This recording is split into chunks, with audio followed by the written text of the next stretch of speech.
ஆண்டவர் நம்மளோடு கூட பேசும்படியாக ஒரு நிமிஷம் நம்ம தலை வணங்கி அவர் சமூகத்திலே நம்ம ஜெபிக்கலாம். கர்த்தருடைய ஆவியானவரே, இந்த வேளையிலே திறந்த உள்ளத்தோடு உம்முடைய சமூகத்திலே நாங்கள் வந்திருக்கிறோம். நீர் எங்களோடு கூட பேசுவீராக. எங்கள் வாழ்க்கையிலே தேவன் எழுந்தருளுவீராக. எங்களுக்கு எதிராக எழும்பி நிற்கிறதான சத்துருக்கள் இயேசுவின் நாமத்தினாலே சிதறடிக்கப்படுவார்களாக. உம்முடைய நாமம் உயர்த்தப்படட்டும். ஆண்டவரே, நீர் எங்களோடு கூட பேசுங்க. நாங்கள் இருக்கிறதான சூழ்நிலைகள் எல்லாவற்றையும் கர்த்தர் அறிந்திருக்கிறீர்.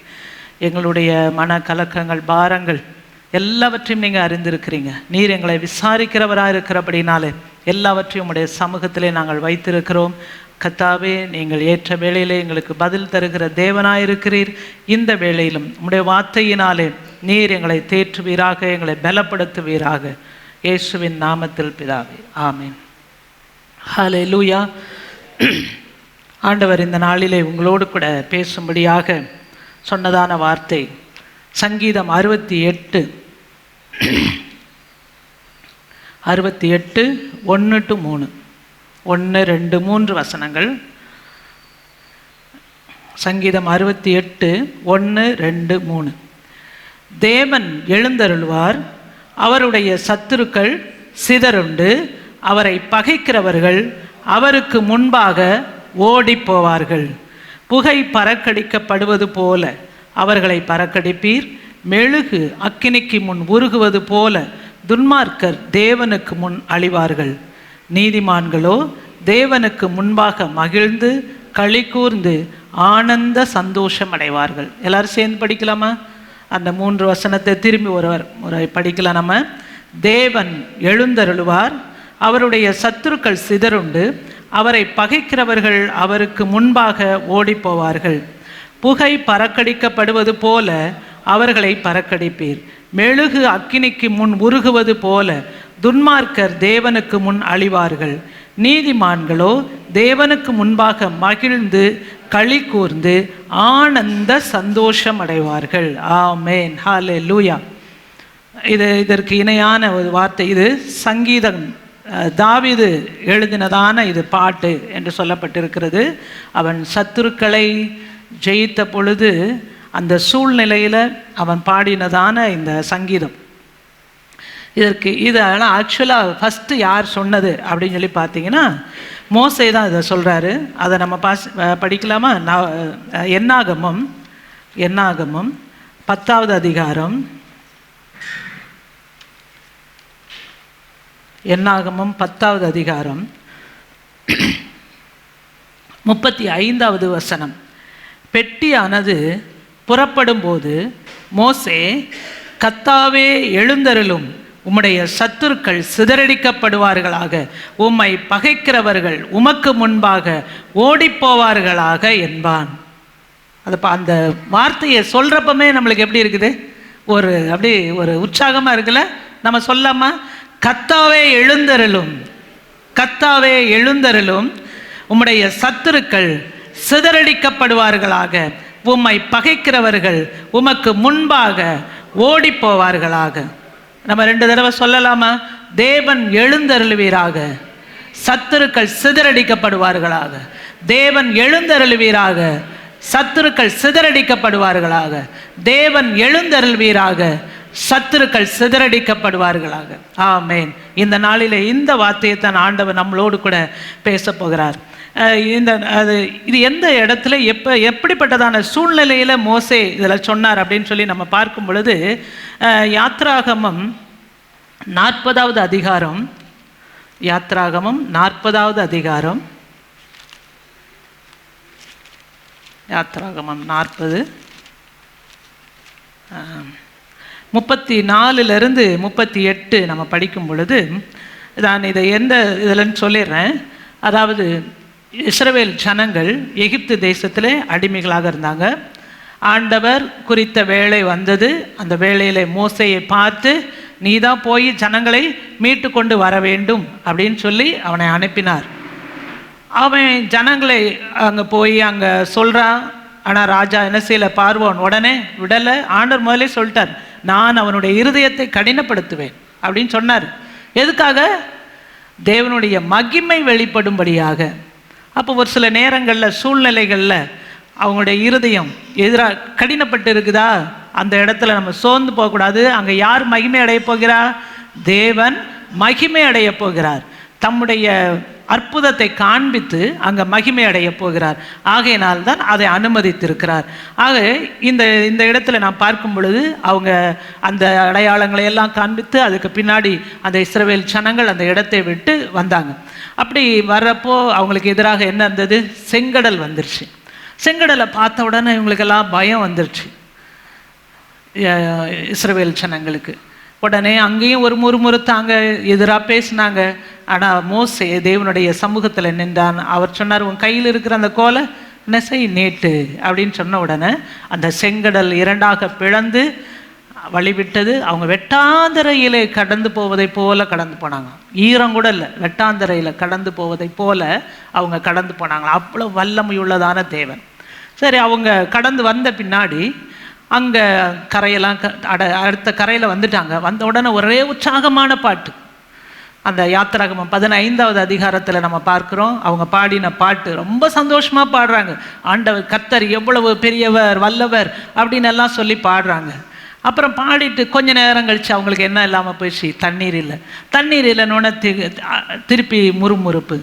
அப்போ உடனே ஆண்டவர் அவங்களுக்கு என்ன செய்கிறார்? தண்ணீரை கொடுக்குறார். அப்புறம் உடனே சாப்பாடு இல்லை, எல்லாத்துக்கும் ஒரு முறுமுறுப்பு. அப்போ ஒவ்வொரு டைம்லையும் ஆண்டவர் என்ன செய்கிறார்? அற்புதத்தை செய்து கொண்டே வருகிறார். அதுக்கு பின்னாடி தான் ஆண்டவர் அவனை மலையில், சீனாய் மலையிலே வரவழைத்து மோசேயோட அவர் பேசுகிறார். என்ன? அவருக்கு ஒரு வாசஸ்தலம், ஆசரிப்பு கூடாரத்தினுடைய அந்த வடிவத்தை கொடுத்து அதை உண்டாக்கும்படியாக அதை சொல்கிறார். அவர் சொன்னதுபடியே மோசே என்ன செய்தாராம்? செய்து முடித்தார். இதில் அதுதான் நம்ம பார்க்குறோம். யாத்திராகமம் 40வது அதிகாரம் 33லேருந்தே படிக்கிறான். பின்பு அவன் வாசஸ்தலத்தையும் பலிபீடத்தையும் சுற்றி பிராகாரத்தையும் நிறுத்தி பிராகாரத்தின் தொங்குதிரையை தொங்க வைத்தான். இவ்விதமாய் மோசே வேலையை முடித்தான். அப்பொழுது ஒரு மேகம் ஆசரிப்பு கூடாரத்தை மூடினது. கர்த்தருடைய மகிமை வாசஸ்தலத்தை நிரப்பிற்று. மேகம் அதன் மேல் தங்கி கர்த்தருடைய மகிமை வாசஸ்தலத்தை நிரப்பினதினால் மோசே ஆசரிப்பு கூடாரத்துக்குள் பிரவேசிக்க கூடாமல் இருந்தது. வாசஸ்தலத்திலிருந்து மேகம் மேலே எழும்பும்போது இஸ்ரவேல் புத்திரர் பிரயாணம் பண்ண புறப்படுவார்கள். மேகம் எழும்பாதிருந்தால் அது எழும்பும் நாள் வரைக்கும் பிரயாணம் பண்ணாதிருப்பார்கள்.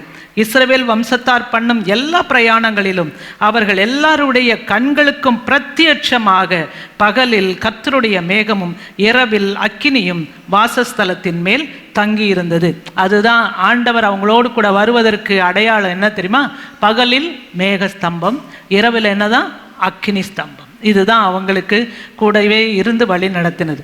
அப்போது அந்த வாசஸ்தலத்தின் மேலே, அந்த ஆசரிப்பு கூடாரத்தின் மேலே அந்த மேகம் தங்கி இருக்கும். அது எந்த இடத்துல தங்கி இருக்குதோ அந்த இடத்துல அவங்க என்ன செய்வாங்க? கூடாரம் போட்டு எல்லாரும் அந்த இடத்துல தங்கி இருப்பாங்க. அவங்க பாலைவன வழியே தானே போகிறாங்க, வனாந்திர வழியே தான் அவங்க போய்கிட்டு இருக்கிறாங்க. எங்கே போகிறாங்க? ஆண்டவர் அவங்களுக்கு சொன்னதான அந்த கானான் தேசத்துக்கு போகிறாங்க. ஆனால் அவங்களுக்கு போகிற வழி, பெலிஸ்தியருடைய வழி சீக்கிரமாக போயிடலாம். ஆனால் அவங்க யுத்தத்தை பார்த்தால் மடிந்து போவார்கள் அப்படின்னு சொல்லி ஆண்டவர் அவங்கள வனாந்திர வழியாக அழைத்து கொண்டு போகிறார். யுத்தம் இல்லாத வழியில் அவங்க நடத்திட்டு போகிறார். அப்போ ஒரு சில நேரங்களில் ஆண்டவர் அப்படி நடத்துகிறப்போ அவர் கரெக்டாக தான் என்ன செய்வார்? நம்மளை நடத்துவார். ஐயோ, என்ன இந்த பாதையில் நடத்துகிறார்? ஒருவேளை இதை விட யுத்தம்லாம் வரதா இருந்ததுன்னா நம்ம என்ன செஞ்சுருவோம்? மடிஞ்சு போயிடுவோம். அதனால் ஒருவேளை ட்ரையாக இருக்கும், என்னமே இல்லாத, பதிலும் இருக்கிறாது, கேள்வியும் இல்லாத, பதிலும் இல்லாத ஒரு ட்ரை பிளேஸ் வழியாக ஒரு சில நேரங்களில் நம்ம நடத்தி கொண்டதான போகிறதான சூழ்நிலைகள் என்ன செய்யலாம்? வரலாம். அதுவும் தேவன் அனுமதித்ததான காரியம்தான். சரி, அவங்க அதையெல்லாம் கடந்து வந்த பின்னாடி அவங்க பிறகு அவங்க அமலேக்கியரோடு யுத்தம் பண்ண வேண்டி இருக்கிறது. அங்கே யுத்தம் பண்ண போகிறப்ப மோசேயை பார்த்து என்ன சொல்கிறாங்க? அவர் கையை நீட்டிக்கிட்டே இருக்கிற வரைக்கும் அவங்களுக்கு என்னது? யுத்தம், அந்த வெற்றி கிடைக்கிறது. அவர் கை சோர்ந்து போய் கையை கீழே போட்டுட்டா அந்த அமலேக்கியர் மேற்கொள்கிறாங்க. ஸோ அப்போ அந்த இடத்துல அந்த ஒரு விதமான யுத்தம். அப்போ ஒவ்வொரு இடத்துலையும் நான் ஏற்கனவே நம்ம பார்த்தோம், கிதியோன் சொல்கிறப்ப அவன் 300 பேர், வெறும் 300 பேரை வைத்து தான் அந்த மீதியானியர்களை ஒரே மனுஷனை முறியடிப்பதை போல முறியடித்தான். அப்போ அங்கே அவங்க யுத்தம் பண்ணலை, வாள் வேல் இதெல்லாம் வச்சு என்ன செய்யலை, யுத்தம் பண்ணலை, பட்டயத்தை இது பண்ணலை. ஆனால் கிதியோனுடைய பட்டயம் தேவனுடைய பட்டயமாக இருந்ததுனால அவங்களே எதிராக வந்தவங்களே தங்களுக்கு ஒருவருக்கு ஒருவர் மோதிக்கொண்டு அவங்களே வெட்டுண்டு மடிந்து போயிட்டாங்க. அவங்க போய் யுத்தமே பண்ணவே இல்லை. யுத்தம் இல்லாத ஒரு இளைப்பாறுதலை ஆண்டவர் என்ன செய்தார், கொடுத்தார். நீங்கள் சும்மா இருப்பீர்கள், அவர் உங்களுக்காக யுத்தம் செய்வார் அப்படின்னு சொல்லி ஆண்டவர் அப்படி தான் கொடுத்தார். அப்போ ஒவ்வொரு சூழ்நிலையிலையும் அந்தந்த சூழ்நிலையில் அந்தந்த டெக்னிக் ஆண்டவர் என்ன செய்வார் சொல்லுவார். இந்த வாசஸ்தலம் எல்லாவற்றையும், ஆசரிப்பு கூடார வேலை எல்லாவற்றையும் முடித்து விட்ட பின்பதாக நம்ம என்னாகமம் 10வது அதிகாரத்திலே நாம் பார்க்கும் பொழுது, என்னாகமம் 10:11 2ஆம் வருஷம் 2ஆம் மாதம் 20ஆம் தேதியிலே மேகம் சாட்சியினுடைய வாசஸ்தலத்தின் மீதிலிருந்து உயரே எழும்பிற்று. அப்பொழுது இஸ்ரவேல் புத்திரர் சீனாய் வனாந்திரத்திலிருந்து தங்கள் பிரயாண வரிசைகளாய் புறப்பட்டார்கள். மேகம் பாரான் வனாந்திரத்தில் தங்கிற்று. உடனே அவங்க எல்லாரும் என்ன செய்தாங்க, தங்கினாங்க. அப்போ மேகம் எழும்பிடுச்சுன்னா இவங்களும் பிரயாணப்படுவாங்க. மேகம் எந்த இடத்துல தங்கியிருதோ அந்த இடத்துல அவங்களும் தங்கியிருப்பாங்க, அவங்க கூடாரம் போட்டு. அந்த மேகம் அந்த இடத்துல ஒரு நாள் இருக்கலாம், ஒரு வாரம் கூட தங்கி இருக்கலாம், இல்லாவிட்டால் ஒரு மாதம், ஒரு வருஷம், சொல்லவே முடியாது. இப்போ ஒரு வருஷத்துக்கு அப்படி இருக்குதுன்னு வச்சுக்கோங்களேன். அப்போ ஒரு வருஷம் அந்த இடத்துல இருக்கிறப்போ ஒருவேளை அவங்க என்ன செஞ்சுருக்கலாம், அந்த இடத்த கொஞ்சம் கம்ஃபர்டபுளாக ஆக்கி கொஞ்சம் நல்லா நல்ல சுகமாக இருக்கலாம் அப்படின்னு சொல்லிட்டு அங்கே வேண்டிய வசதிகளை எல்லாம் செய்து அவங்க பரவாயில்ல இங்கே இருந்துக்கலாம் அப்படிங்கிற ஒரு சூழ்நிலை கூட அவங்களுக்கு வந்திருக்கும்.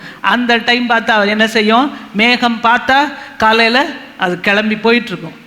மேகம் கிளம்பின உடனே இவங்க என்ன பண்ணணுமா, அந்த பெட்டியவும் அந்த 34 படிக்கிறோம், அவர்கள் பாளையத்திலிருந்து பிரயாணம் போகிற போது கர்த்தருடைய மேகம் பகலில் அவர்கள் மேல் தங்கியிருந்தது. பெட்டியானது புறப்படும் போது மோசே உடனே அவர் சொல்வார், கர்த்தாவே எழுந்தருளும், உம்முடைய சத்துருக்கள் சிதறடிக்கப்படுவார்களாக அப்படின்னு சொல்லுவார். சொன்ன உடனே இவங்க எந்த சூழ்நிலையில் இருந்தாலும் அந்த பெட்டியை சுமக்க வேண்டியவங்க என்ன செய்யணும் தெரியுமா, அதை ஆசாரியர்கள் அதை சுமந்தாங்க, லேவியர்கள் அதுக்குரிய எல்லா வாசஸ்தலத்துக்குரிய எல்லாவற்றையும் சுமந்து கொண்டு போகணும். உடனே அவங்களுக்குரிய எல்லாத்தையும் பேக் பண்ணி அவங்க என்ன செய்யணும், அதை சுமந்து கொண்டு போகணும். அப்போ இந்த ஜனங்களும் உடனே என்ன செய்யணும், அதுக்கு பின்னாடி எல்லாம் வசதியாக அதை இதை எல்லாத்தையும் வாங்கி போட்டு வச்சுருந்துருக்கலாம், நம்ம இங்கே இருந்துக்கலாம், கொஞ்சம் நல்லா தானே இருக்குது, தண்ணி இருக்குது, சாப்பாடு இருக்குது, எல்லாமே இருக்குது, இன்னும் வேறு என்ன வேணும் அப்படி சொல்லிட்டு அவங்க வசதியாக இருக்கலான்னு இருந்தாங்க. ஆனால் திடீர்னு என்ன செஞ்சிருச்சு, மேகம் கிளம்பிருச்சு. மேகம் கிளம்பின உடனே இவர் என்ன சொல்லிட்டாரு, கர்த்தாவே எழுந்தருளும், சத்துருக்கள் சிதறடிக்கப்படுவார்களாக அப்படின்னு சொன்னார். சொன்ன உடனே இந்த லேவியர்கள் ஆசாரியர்கள் அவங்க எப்பயும் விஜிலண்ட்டாக இருப்பாங்க. அதை கேட்ட உடனே எல்லாத்தையும் பேக் பண்ணு, அந்த உடன்படிக்கை பற்றி எடுத்துக்கொண்டாங்க. அந்த வாசஸ்தலத்தினுடைய பனிமுட்டுகள் எல்லாவற்றையும் எடுத்துக்கொண்டு ஆளுக்கு ஒவ்வொரு வேலை இருக்குது. அந்த லேவியர் ஒவ்வொருத்தரும் எதை தூக்கணும்னு இருக்குது, அதை எல்லாம் தூக்கி கொண்டு அவங்க அப்படியே போயிட்டே இருக்கணும். உடனே இவங்களும் என்ன செய்யணும், எல்லாரும் எல்லா ஜனங்களும் நல்லா 6 லட்சம் பேருக்கு மேற்பட்டவங்க எல்லாருமே என்ன செய்யணும், அவங்கவுங்க என்னென்ன கொண்டாங்களோ எல்லாத்தையும் எடுத்துக்கொண்டு தான் அவங்க போக வேண்டும். ஆனால் இப்போ ஒரு சிலருக்கு சரி இந்த இடமே நல்லா தான் இருக்குது, இங்கே இருக்கலாம் அப்படின்னு சொல்லிட்டு இருக்கிறாங்கன்னு வச்சுக்கோங்க, அவங்க எல்லாம் போயிடுவாங்க. ஆனால் இவங்க பார்த்தா அங்கே என்ன இருக்காது, அடுத்த நாள் காலையில் ஒரு வேளை போய் பார்த்தா அங்கே மண்ணா கிடைக்காது. ஏன், அங்கே தேவனுடைய பிரசன்னம் இல்லை, தேவனுடைய பெட்டி இல்லை, போயிடுச்சு. தேவனுடைய பெட்டி இருக்கிற இடத்துல தேவனுடைய பிரசன்னம் இருக்கும். அடுத்தது தேவனுடைய பிரசன்னம் இருக்கிற இடத்துல தான் தேவனுடைய பாதுகாப்பு இருக்கும். அப்புறம் அடுத்தது அவங்களுக்கு தேவைகள் எல்லாம் சந்திக்கப்படும், தண்ணீர் கிடைக்கும். தண்ணி அந்த மலையில் ஏற்கனவே போய் எடுத்த மலையில் போய் தட்டி பார்த்தா தண்ணி வருதான்னு சொல்லி பார்த்துருக்கலாம் கூட. அவங்க பார்த்தா அன்னைக்கு வந்துச்சு, ஆனால் இன்றைக்கி என்ன செய்யலை, தண்ணி வரல, மண்ணாவும் இல்லை, தண்ணீரும் இல்லை. அடடா இப்படி ஆகிப்போச்சு, என்ன எதனால் அப்படின்னா அவங்களுக்கு தெரியும், ஏற்கனவே அவங்க சொல்லப்பட்டு இருக்கிறது, அவங்களுக்கு விவரமாக சொல்லியிருக்கிறாங்க. ஆகையினால அந்த பெட்டி புறப்படும் பொழுது நீங்களும் என்ன செஞ்சிடணும், போயிடணும். அந்த மேகத்தை தான் உங்கள் கண் எங்கே இருக்கணும், அந்த மேகம் எங்கே இருக்குதுன்னு பார்க்கணும். அந்த மேகம் கிளம்பிடுச்சுன்னா உடனே பெட்டி என்ன செஞ்சிடும், புறப்பட்ட உடனே நீங்களும் என்ன செஞ்சிடணும், கிளம்பணுங்கிறது தான் அவங்களுக்கு இன்ஸ்ட்ரக்ஷன். ஆக இவங்க கிளம்பி போயிருக்கணும். ஆனால் இவங்க ஒரு சிலர் என்ன செய்ய, ஒரு வேளை இதெல்லாம் நல்லா இருக்குது இந்த இடம்னு சொல்லிட்டு அவங்க இருந்திருப்பாங்க. அப்போ இருந்திருந்தால் என்ன கிடைச்சிருக்காது? ஆண்டவருடைய பாதுகாப்பு கிடைக்கல, ஆண்டவர் கொடுத்ததான அவங்களுக்கு தேவைகள் சந்திக்கப்படலை, சாப்பாடு கிடைக்கல, தண்ணி எல்லாமே போயிடுச்சு. அப்போ இந்த இடம் சுகமாக இருக்குது அப்படின்னு இருந்தால் அங்கே யாரும் இல்லை, தேவன் இல்லைன்னா அந்த இடமும் என்ன செய்யாது, ஒன்றுத்துக்கும் இல்லை, வேஸ்ட்டாக தான் போகும். நம்ம இருந்தாலும் அது எல்லாமே வேஸ்ட். அப்போது தேவன் அந்த இடத்துல எழுந்தருள்வானால் நம்மளுக்கு முன்னாடி இருக்கிறதான சத்துருக்கள் எல்லாம் என்ன செய்யப்படுவாங்க, சிதறடிக்கப்பட்டு போய்விடுவாங்க. சரி, இப்போது இவங்க ஒரு வேளை அதனால் மிஸ் பண்ணியிருக்கலாம். உடனே ஐயோ இப்படி போயிடுச்சே அப்படின்னு சொல்லி அது எந்த திசையில் போனாங்கன்னு சொல்லி அவங்க என்ன செய்யணும், தேடி அதை நோக்கி போக வேண்டும். ஒரு வேளை அப்படி நடந்திருக்கலாம். சரி, இப்போது தேவன் எழுந்தருளும், கர்த்தாவே எழுந்தருளும் உடைய சத்துருக்கள் சிதறடிக்கப்படுவார்களாக அப்படின்னு அதை சொன்ன உடனே இவங்க எல்லாரும் என்ன செய்யணும், அவங்க கிளம்பி போகணும். ஸோ அப்போ இதுவரைக்கும் இருந்ததான அந்த ஒரு சூழ்நிலை இப்போ புதிய இந்த பாதையில் என்ன செய்யாது, இருக்காது. இது வேற ஒரு புதிய பாதை, இதுவரைக்கும் வந்த பாதையில் வேற ஒரு புதிய பாதை. அப்போ தேவன் அந்த புதிய பாதையில் வரும் பொழுது அதுக்கு வேண்டிய காரியத்தை என்ன செய்வார், தருவார். அதுக்குரிய ப்ரொவிஷன் எல்லாத்தையும் கொடுத்துருவார், தேவைகளை எல்லாம் சந்திப்பார். அதில் என்னென்ன தேவையெல்லாம் இருக்கிறதோ, ஏன்னா அவர் தானே அதில் அழைத்து கொண்டு போகிறாரு. மேகம் தானே போகுது முன்னாடி, அவருடைய பிரசன்னம் தான் போகுது. அவருடைய பிரசன்னம் முன்னாடி போய்கொண்டே இருக்கும் பொழுது அதற்கு வேண்டியதான பாதுகாப்பு, மேகம்தான் அவங்களுக்கு பாதுகாப்பாக இருக்குது. பாதுகாப்பின் நிழல் அவங்களோடு கூட என்ன செய்தது, இருந்தது, பாதுகாப்பாக இருந்தது. அப்போ எப்பயும் நம்முடைய கண்கள் அவரை நோக்கி கொண்டிருக்கும் பொழுது அந்த நம்மளுக்கு பாதுகாப்பு கிடைக்கிறது. அந்த புதிய பாதையில் நம்ம கலக்கமின்றி பயமின்றி நம்ம என்ன செய்யலாம், நம்ம போக முடியும். அப்போ அடுத்தடுத்து என்ன நடக்க போகுது அப்படிங்கிறத நம்ம அன்றன்று தான் நம்ம என்ன செய்யணும், கேட்டு தெரிந்து கொள்ள வேண்டும். நம்ம கடைசி எண்டு வரைக்கும் நம்ம என்ன செய்யக்கூடாது, ஆண்டவரே முடிவு வரைக்கும் என்ன எங்களுக்கு சொல்லுங்க அப்படின்னு சொல்லி நம்ம ஒரு நாளும் கேட்கக்கூடாது. அடுத்து என்ன, நான் என்ன செய்யணும் ஆண்டவரே, இப்போ நான் எங்கே போகணும், அப்போ அந்த பாதையில் நீங்கள் என்ன செய்யுங்க, எழுந்தருளுங்க. ஒருவேளை அங்கே சத்துரு வேறு காரியங்களை என்ன செஞ்சுருக்கலாம், திட்டம் பண்ணி வச்சுருப்பான். அந்த காரியத்தில் நீங்கள் எழுந்தருளணும். எதிரான சத்துருக்கள் எல்லாம் என்ன செய்யப்படணும், சிதறடிக்கப்பட்டு போக வேண்டும் என்று சொல்லி அவன் அந்த ஜெபத்தை சொல்லும் பொழுது இந்த ஜனங்கள் எல்லாரும் அவங்களோடு கூட என்ன செய்வாங்களாம், போவார்கள். அப்போ மோசே சொல்லும் பொழுது இந்த மேகமும் எழும்பிறது. மேகம் எழும்பின உடனே அதை பார்த்த உடனே அந்த லேவியர் ஆசாரியர் எல்லாரும் செயல்பட்டாங்க. மற்ற லேவியரும் மற்ற ஜனங்களும் அந்த தேவனுடைய பெட்டியை பின்தொடர்ந்து போனாங்க. அப்போ அதை பின்தொடர்ந்து போகிறப்ப இங்கே என்ன செய்யக்கூடாது, அவங்க எந்த டிலே பண்ணவே கூடாது. டிலே பண்ணால் நம்ம என்ன செஞ்சுருவோம், மிஸ் பண்ணிடுவோம். அவங்க எங்கே போகிறாங்கங்கிறத நம்ம கண்டுபிடிக்க முடியாது. அதனால் எப்பொழுதும் நம்முடைய கண்கள் அதை நோக்கி பார்த்து கொண்டே இருக்க வேண்டும். அப்போ இதை அந்த மேகத்தை யாராவது மனுஷ முயற்சியில் அதை கொண்டு வருவாங்களா? கிடையாது, அது தானே வருகிறது அந்த மேகம். அப்போ அந்த பகலிலே அந்த மேக ஸ்தம்பம், அவங்க மேகஸ்தம்பமாய் இரவிலே அக்கினி ஸ்தம்பமாய் அவர்களை வழி நடத்தினதை நம்ம இஸ்ரவேல் ஜனங்களை வழி நடத்தினதை நம்ம பார்த்துருக்கிறோம். சரி, இப்போ இந்த இஸ்ரவேல் ஜனங்களுக்கு இந்த வார்த்தையை சொல்லும் பொழுது, இல்லாவிட்டால் இந்த சத்தமாக அதை சொல்லும் பொழுது என்ன சொல்லுவாங்களா, கர்த்தாவே எழுந்தருளும் உம்முடைய சத்துருக்கள் சிதறடிக்கப்படுவார்களாக அப்படின்னு சொன்ன உடனே அது அவங்களுடைய வாழ்க்கையில ஒரு எதவாக இருந்தது, ஒரு மாற்றமாக இருக்கும். அதாவது ஒரு புதிய பாதை, இதுவரைக்கும் இருந்ததான ஒரு வாழ்க்கை அல்ல, வேற ஒரு பாதை. இதுவரைக்கும் நடந்து வந்த காரியங்கள் அல்ல, வேற ஒரு காரியம் அவங்க வாழ்க்கையில் இருக்கும். அப்போ அந்த பாதையில் என்ன இருக்கலாம், நிறைய சேலஞ்சஸ் இருக்கும். சேலஞ்ச் இல்லாத வாழ்க்கையே கிடையாது. ஒவ்வொருத்தருக்கும் ஆண்டவர் ஒவ்வொரு சேலஞ்சஸோடு தான் நம்முடைய வாழ்க்கையை என்ன செஞ்சுருக்கிறாரு, வைத்திருக்கிறார். ஏன்னா நம்ம வாழ்க்கையில் நம்ம உருவாக்கப்பட்டிருக்கிறதே ஒரு திட்டத்தோடு தான் ஆண்டவர் இந்த உலகத்தில் வச்சுருக்கிறார். அப்போ அதுக்கு நிறையா அந்த திட்டத்தை நம்ம செய்து முடிக்கணும்னா நிறைய சேலஞ்சஸ் என்ன செய்யுது நம்ம வாழ்க்கையில் இருக்குது. அது எல்லாத்தையும் தேவனுடைய துணை கொண்டு தான் நம்ம என்ன செய்ய முடியும், ஜெயமாக நம்ம அதை போய் முடிக்க முடியும்.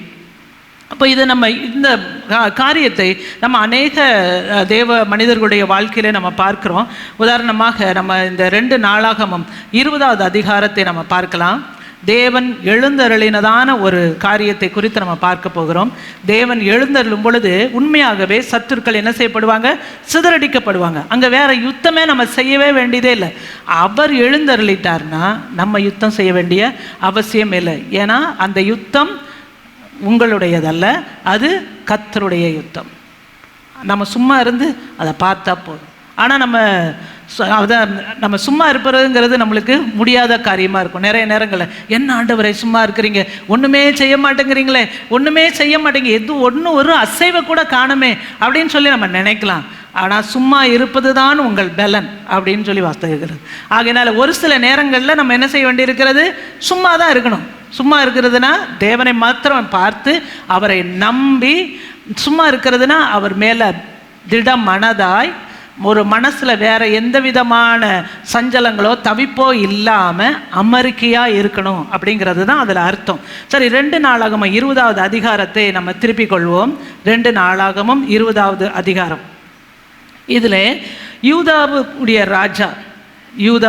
ராஜா யோசபாத் அப்படிங்கிறவரை குறித்து இதில் வருகிறது.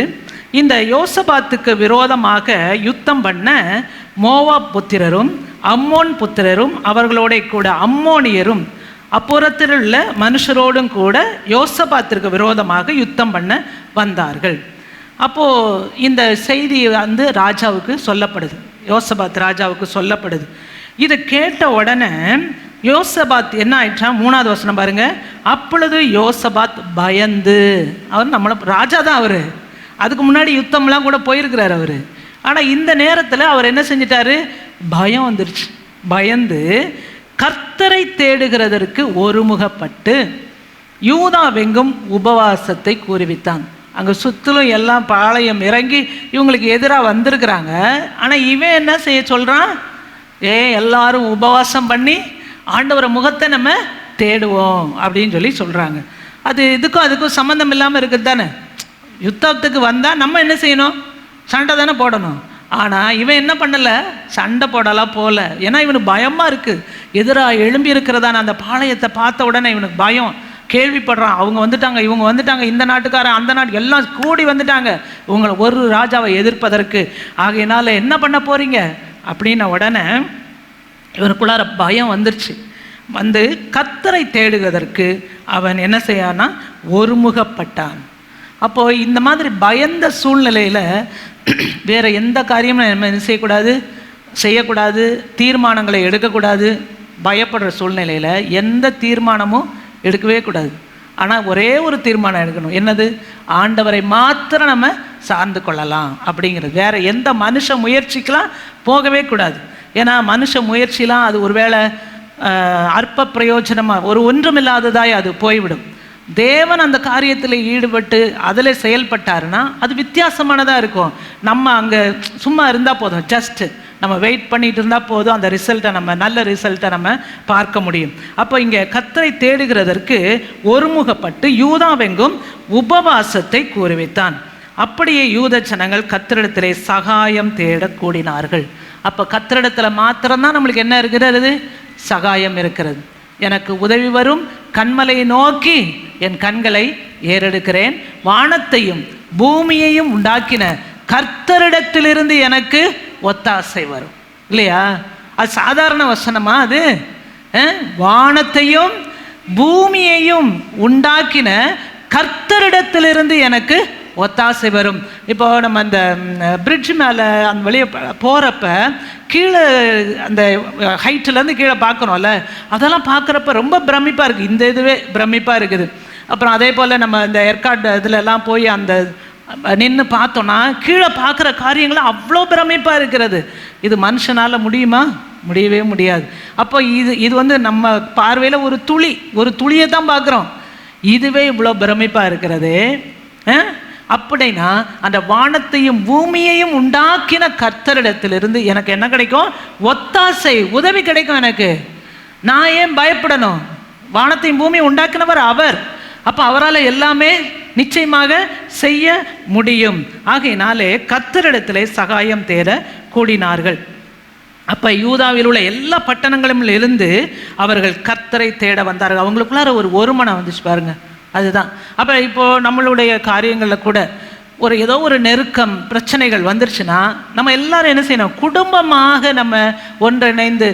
இப்போ ஒரு குடும்பத்தில் வேறுபட்டதான எண்ணங்கள் இருந்தால் ஒரு நாளும் அந்த காரியத்தை என்ன செய்ய முடியாது? செய்யவே முடியாது. கணவனுக்கு ஒரு எண்ணம், மனைவிக்கு ஒரு எண்ணம், இப்படி இருக்குதுன்னு வச்சுக்கோங்க. ஏதாவது ஒரு காரியத்தை செய்ய முடியுமா? நான் வலப்பக்கம் போகணுன்னு சொன்னால் அவங்க இடப்பக்கம் போகணுன்னு சொல்கிறாங்க. அப்போ போக வேண்டிய திசைக்கு போய் சேர முடியுமா? நிச்சயமாக போகவே முடியாது. அப்போ எந்த குடும்பத்தில் அந்த ஒரு மனம் இருக்கிறதோ, எந்த குடும்பத்தில் ஒரு ஐக்கியம் இருக்கிறதோ, அந்த குடும்பத்தில் நிச்சயமாக எப்படிப்பட்ட பிரச்சனைகள் வந்தாலும் நம்ம அவரை தேடி போகும் பொழுது சகாயம் நம்மளுக்கு கட்டாயம் கிடைக்கும். அப்போ அங்கே தேவையானது என்னது? அந்த ஒரு மனம். ஒரு மனதோடு கர்த்தர். நம்மளுக்கு பயம் இருக்குது, ஐயோ வந்துட்டாங்க என்ன பண்ணுவோம்? அதனால் ஹியூமன் நம்ம, அதனால் பயம் என்ன செய்யும்? வரலாம். பயப்படலன்னு யாருமே சொல்லக்கூடாது. நான்லாம் பயப்படவே மாட்டேன். வரும், உள்ளே வச்சுக்கிட்டு கூட வெளியில் என்ன செய்வோம்? பயப்படாத மாதிரி அப்படி காமிப்போம் நம்ம, இல்லையா? அப்படிலாம் இல்லை. பயம்தான் பயம்னு சொல்லுங்கள், இதில் என்ன தப்பு இல்லையா? என் பயமாக இருந்துச்சு, ஆனாலும் ஆண்டவர் எனக்கு என்னவா இருந்தார்? துணையாக இருந்தார். அதுதான் அங்கே மேன்மை. அப்போ இந்த இடத்துல அவங்க எல்லாரும் ஒன்று கூடி அங்கே ஆண்டவரை தேட வந்தார்கள். அப்போ அந்த நம்ம கீழே படிக்கிறப்ப அவங்க எல்லாரும் கூடின சபையில், யூத ஜனங்களும் எருசலேமியரும் கூடின சபையிலே நின்று, யார் சொல்கிறா? யோசபாத் சொல்கிறாரு, எங்கள் பிதாக்களின் தேவனாகிய கர்த்தாவே, பரலோகத்தில் இருக்கிற நீர் அல்லவோ தேவன், தேவரீர் ஜாதிகளுடைய ராஜ்யங்களை எல்லாம் ஆளுகிறவர், உம்முடைய கரத்திலே வல்லமையும் பராக்கிரமும் இருக்கிறது, ஒருவரும் உம்மோடு எதிர்த்து நிற்க கூடாது. ஹல்லேலூயா, ஹல்லேலூயா. ஒருவரும் அவரோடு கூட எதிர்த்து நிற்க முடியாது. அவனுக்கு பயம்தான், உள்ளத்தில் பயம். ஆனாலும் அவன் என்ன சொல்கிறான் பாருங்களேன், பரலோகத்தில் இருக்கிற நீர் அல்லவோ தேவன், தேவரீர் ஜாதிகளுடைய ராஜ்யங்களெல்லாம் நீர்தான் ஆளுகிறவர். இங்கே இருக்கிற எல்லாரையும் ஆளுகிறவர் யாரு? நீர் ஒருவர் தான். உம்முடைய கரத்தில் தான் என்ன இருக்கிறது? வல்லமை, பராக்கிரமம் எல்லாம் உங்கள் கரத்தில் தான் இருக்கிறது. ஒருவரும் உம்மோடு எதிர்த்து நிற்க முடியாது. ஆக்சுவலாக இவங்க யாருக்கு எதிராக வந்திருக்கிறாங்க? இந்த யூத ஜனங்களுக்கு எதிராக இருக்கிறாங்க. இப்போ இந்த யூத ஜனங்கள் யாரு? தேவனுடைய ஜனங்கள், தேவனால் தெரிந்து கொள்ளப்பட்டவங்க. அப்போ நமக்கு எதிராக யாராலையும் என்ன செய்ய முடியாது? நிற்க முடியாது. கர்த்தர் நம்மளோடு இருந்தால் நமக்கு விரோதமாக நிற்பவன் யார் அப்படின்னு நம்ம சொல்லிக்கிடணும். சொல்லி நம்மளை என்ன செஞ்சுக்கணும்? திடப்படுத்தி கொள்ளணும். ஹல்லேலூயா. அப்போ உம்முடைய கரத்திலே வல்லமையும் பராக்கிரமும் இருக்கிறது, ஒருவரும் உம்மோடு எதிர்த்து நிற்க கூடாது. எங்கள் தேவனாகிய நீர் உம்முடைய ஜனமாகிய இஸ்ரவேலுக்கு முன்பதாக இந்த தேசத்து குடிகளை துரத்திவிட்டு இதை உம்முடைய சிநேகிதனாகிய ஆபிரகாமுடைய சந்ததிக்கு என்றென்றைக்கு நீ என்று கொடுக்கவில்லையா? இந்த தேசத்தை நீ எங்களுக்கு தானே கொடுத்துருக்குறீங்க, வாக்கு பண்ணினபடியே இங்கே இருங்கவளெல்லாம் துரத்திட்டு எங்களுக்கு கொடுத்துருக்குறீங்க. ஆனால் இப்போ இவங்கெல்லாம் என்ன செய்கிறாங்க?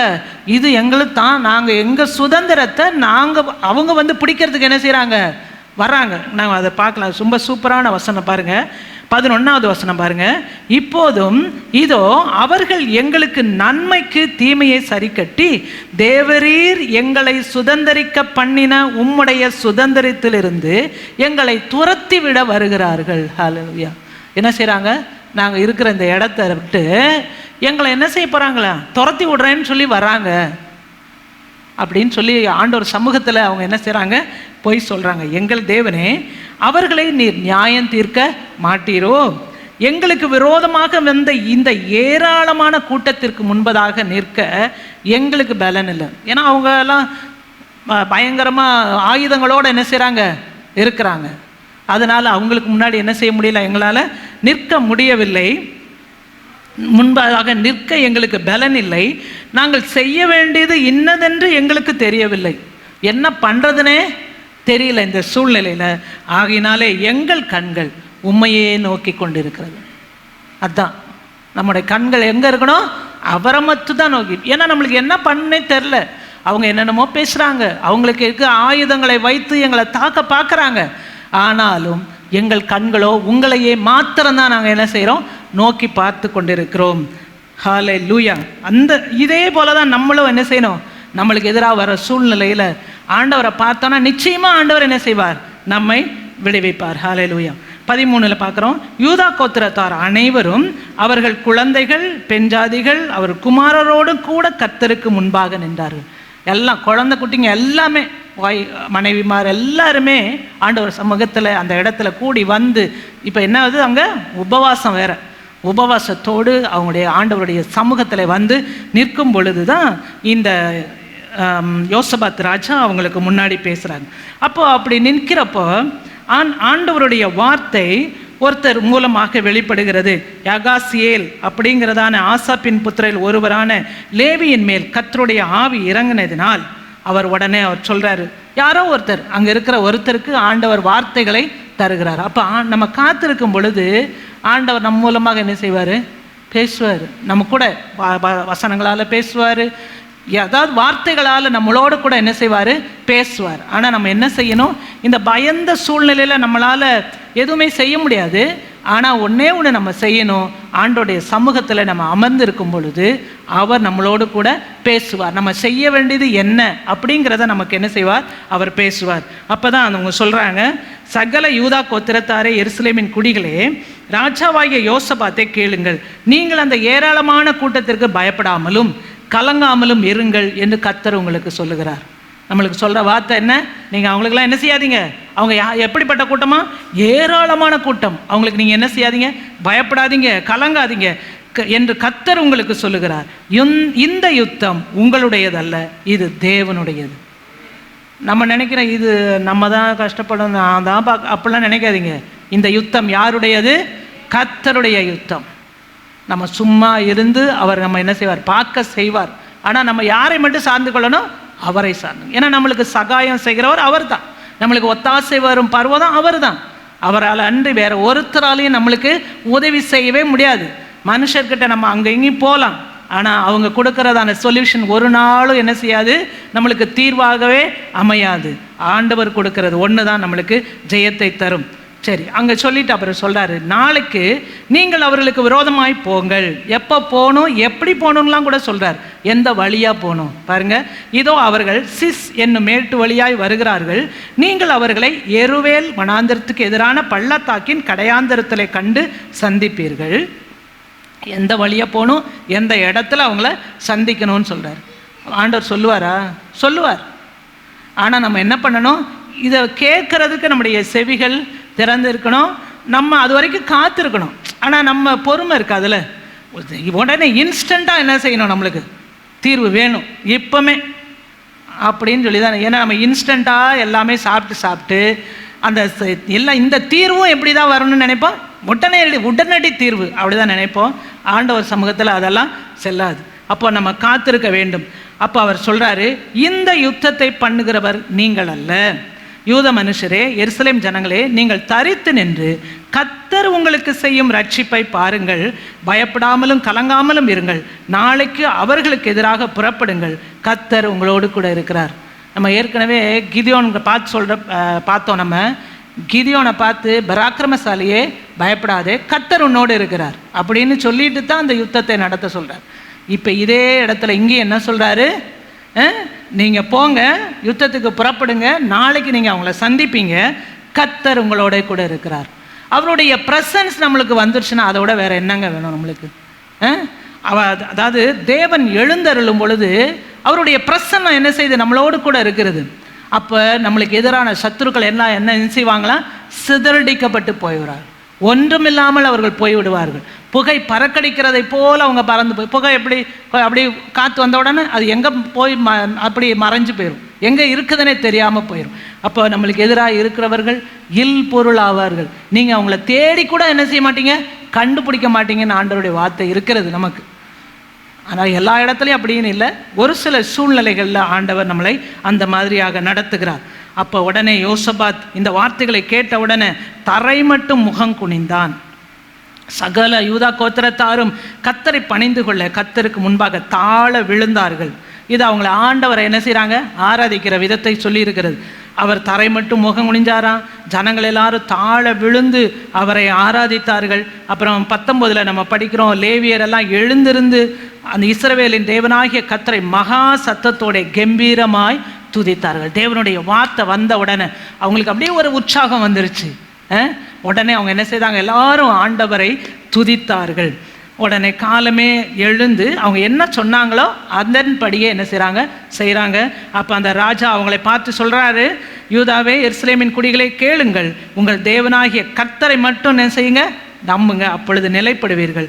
அவருடைய தீர்க்கதரிசிகளை நம்புங்கள், அப்பொழுது சித்தி பெறுவீர்கள் அப்படின்னு சொல்லிட்டு அப்புறம் ஆலோசனை பண்ணி அவர் என்ன தெரியுமா பண்ணுறாரு, அடுத்த நாள் காலையில் யுத்தம் நடக்க போகிறது. இவர் யாரை நிறுத்தினார்னு சொல்லி பார்க்குறோம். 21 பாருங்கள், பரிசுத்தமுள்ள மகத்துவத்தை துதிக்கவும், யாரோட தேவனுடைய பரிசுத்தமுள்ள மகத்துவத்தை துதிக்கவும் ஆயுதம் அணிந்தவர்களுக்கு முன்னாக நடந்து போய் கர்த்தரை துதியுங்கள், அவர் கிருபை என்றுமுள்ளதென்று கர்த்தரை பாடவும் பாடகரை நிறுத்தினான். என்ன செஞ்சாங்களா, சண்டைக்கு போகிறதுக்கு ஃபஸ்ட்டு யார் நிற்கிறாங்க, பாடகர்கள் நிற்கிறாங்க, பாட்டு பாடுறவங்க நிற்கிறாங்க. அவங்க என்ன பண்ணாங்களாம், கர்த்தர் நல்லவர், அவர் கிருபை என்றும் உள்ளது அப்படின்னு சொல்லி அவங்க பாடினாங்க.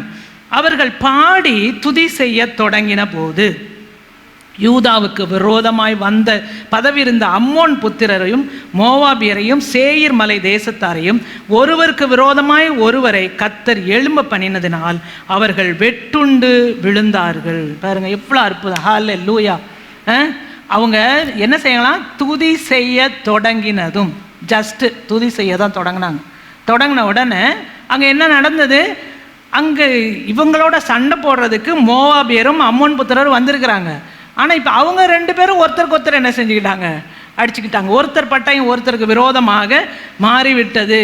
சரி, அப்புறம் எப்படி எனில் அம்மோன் புத்திரரும் மோவாபியரும் சேயீர் மலை தேசத்து குடிகளை என்ன செய்கிறாங்க, சங்கரிக்கிறாங்க. 2 பேரும் சேர்ந்து அந்த சேயீர் மலை தேசத்துக்கு அவங்கள சங்கரிக்கிறாங்க.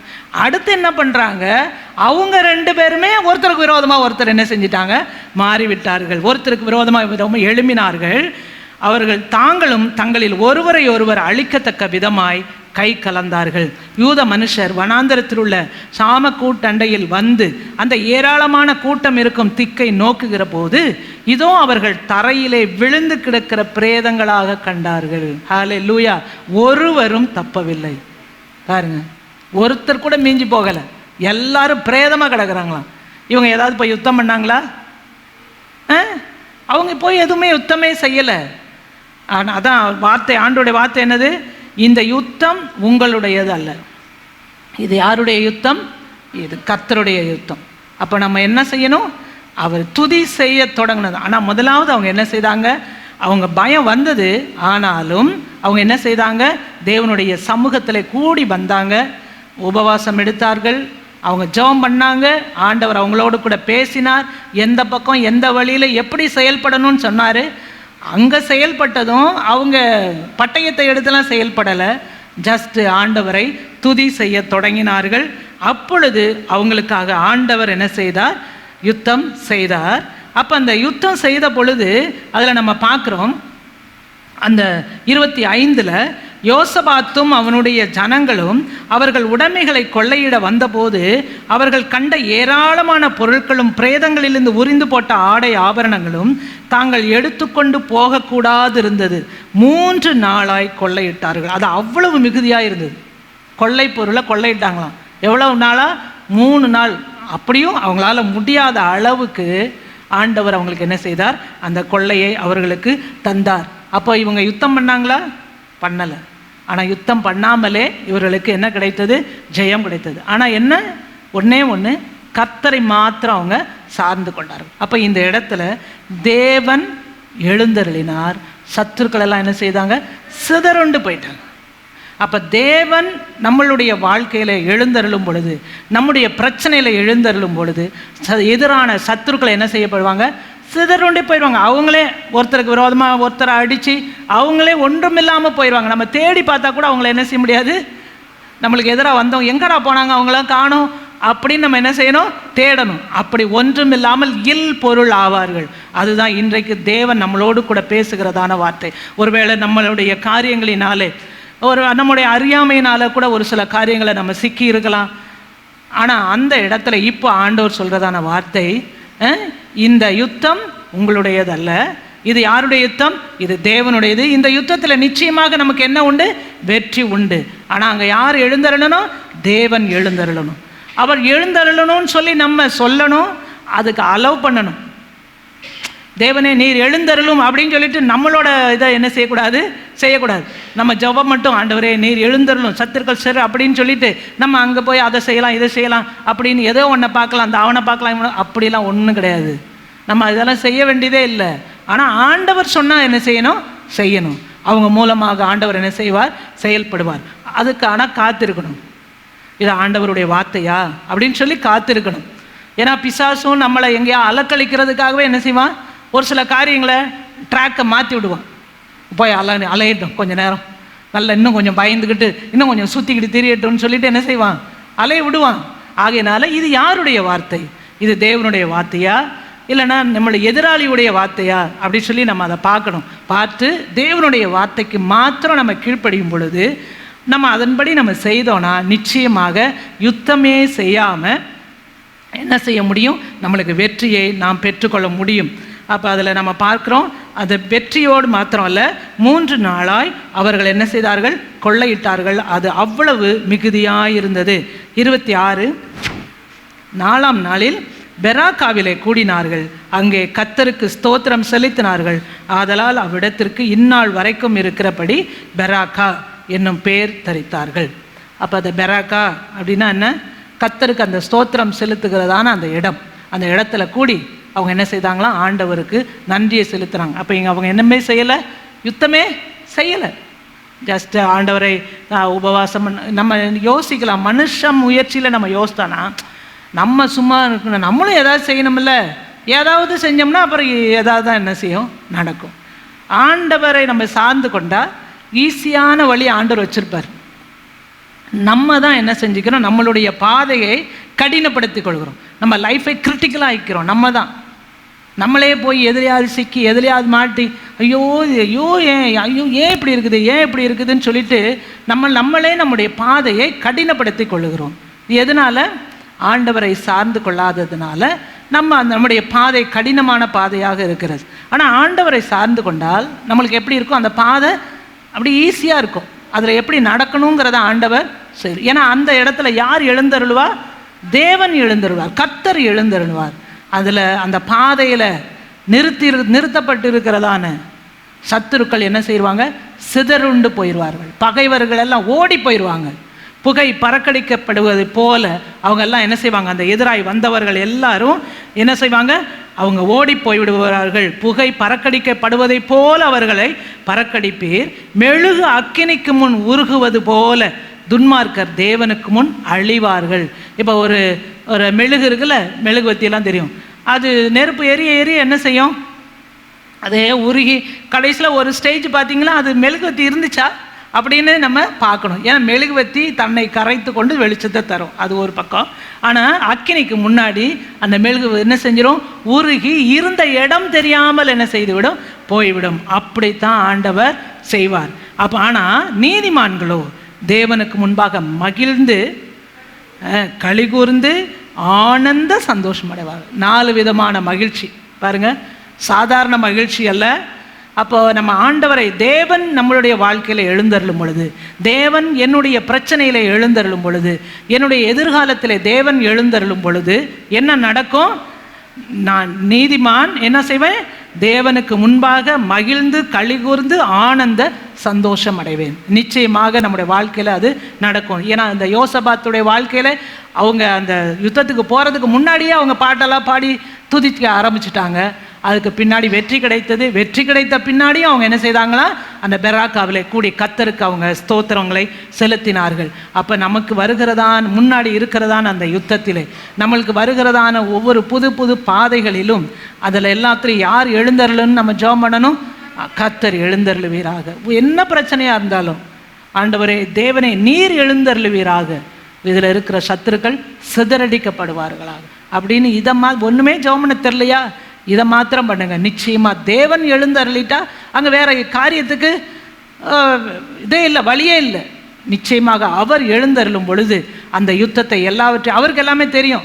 அங்கே யார் நிற்கிறா, எந்த பகைவன் இருக்கிறான், எல்லா துன்மார்க்கன் இருக்கிறான், எல்லாமே தெரியும். அவங்க எல்லாரும் என்ன செஞ்சிருவாங்க, புகையை போல அங்கே பறக்கடிக்கப்பட்டு போய்விடுவார்கள். இல்லைனா மெழுகு உருகி ஒன்றுமில்லாமல் போகிறதை போல அவங்க என்ன செய்வாங்க, அந்த இடத்தை விட்டே காலி ஆயிடுவாங்க. அவங்க இருக்கிற இடமே நம்மளுக்கு முன்னாடி தெரியாது. அப்படித்தான் ஆண்டவர் நமக்காக என்ன செய்வார்? கிரியை செய்வார். ஆனால் நாம் யாரு? நீதிமான்கள். இயேசுவின் இரத்தத்தாலே மீட்கப்பட்டதான நீதிமான்கள். இயேசு இரத்தத்தால் மீட்கப்பட்டிருக்கிறோம்ல, ஆகையினால நம்ம எல்லாரும் யாரு? நீதிமான்களாக இருக்கிறோம். ஆகையினாலே நாம் தேவனுக்கு முன்பாக மகிழ்ந்து களி கூர்ந்து ஆனந்த சந்தோஷம் அடைய முடியும். ஆகையினாலே இந்த நாளிலே ஆண்டவன் நம்மளோடு கூட பேசினதான இந்த வார்த்தைகள் உங்களுக்கு இது நிச்சயமாக உங்களுடைய வாழ்க்கையிலே ஒரு உற்சாகத்தை கொடுத்திருக்கும். தேவன் உங்களோடு கூட இருந்து காரியங்களை நடப்பிப்பார் என்கிறதான அந்த ஒரு அஷ்யூரன்ஸ் நமக்கு நிச்சயமாக அது உண்டு. நம்ம இன்னொரு வார்த்தையை மாத்திரம் படித்து நம்ம அதை முடிக்கலாம். பிலிப்பியர் 1வது அதிகாரம், பிலிப்பியர் 1. ஆமென், ஹல்லேலூயா.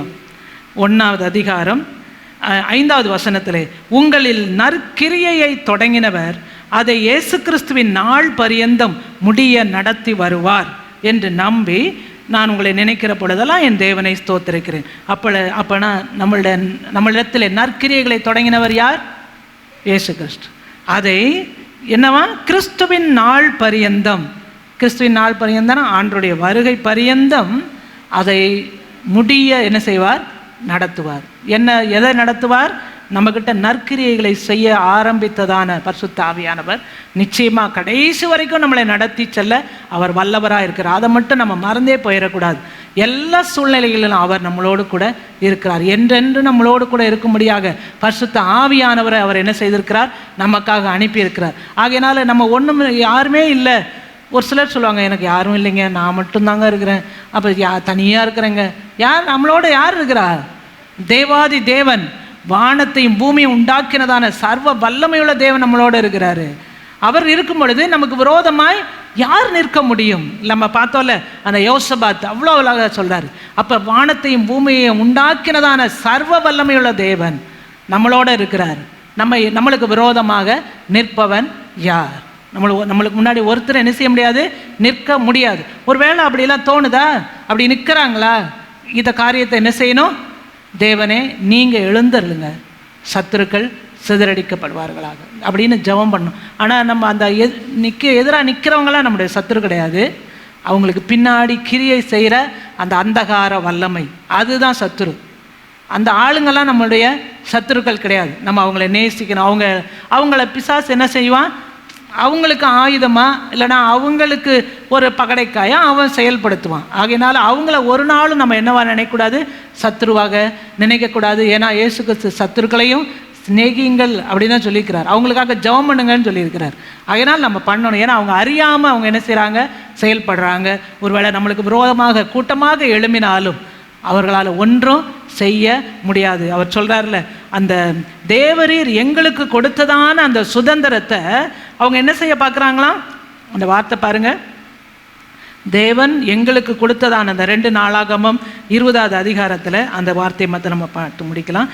2 நாளாகமம் அந்த 20ல் தேவரி 20:11, இப்போதும் இதோ அவர்கள் எங்களுக்கு நன்மைக்கு தீமையை சரிக்கட்டி தேவரீர் எங்களை சுதந்திரிக்க பண்ணின உம்முடைய சுதந்திரத்திலிருந்து எங்களை துரத்து விடுகிற வருகிறார்கள். தேவன் நமக்காக வைத்திருக்கிற அந்த சுதந்திரம், நிறைய காரியங்கள் இருக்குல்ல. சுதந்திரமாக நிறைய காரியங்களை நம்முடைய இந்த உலகத்தின் ஆசீர்வாதங்கள் மாத்திரம் அல்ல, பரலோக ஆசீர்வாதம், அதையும் பறிச்சுட்டு போகலான்னு சொல்லிட்டு சத்துரு என்ன செய்வான்? எதிராக வருவான். அப்போ நம்ம இதை மாத்திரம்தான் நம்ம நம்பணும். ஆண்டவரை மாத்திரம் நம்ம பற்றி கொள்ளணும். அப்போது இந்த சுதந்திரத்திலேருந்து அவங்க பறிக்க வராங்க, துரத்து விட வராங்க ஆண்டவரே. ஆகையினால நீங்கள் என்ன செய்யுங்க? எழுந்தருளுவீராக. எங்களுக்கு முன்பாக நிற்கிறதான இந்த சத்துருக்கள் எல்லாம் சிதறடிக்கப்படுவார்களாக என்று சொல்லி நம்ம ஜெபிக்கும் பொழுது நிச்சயமாக ஆண்டவர் நமக்காக எழும்பி செயல்படுவார். ஏனென்றால் இந்த யுத்தம் நம்முடையதல்ல, அது தேவனுடைய யுத்தம். நிச்சயமாக வெற்றி நமக்கு தான், ஜெயம் நம்முடையது. ஆமென், ஹல்லேலூயா. ஆகையினாலே நம்ம சோர்ந்து போகக்கூடாது. பார்க்கிறதான சூழ்நிலைகளை வைத்து ஒரு நாள் சோர்ந்து போக கூடவே கூடாது.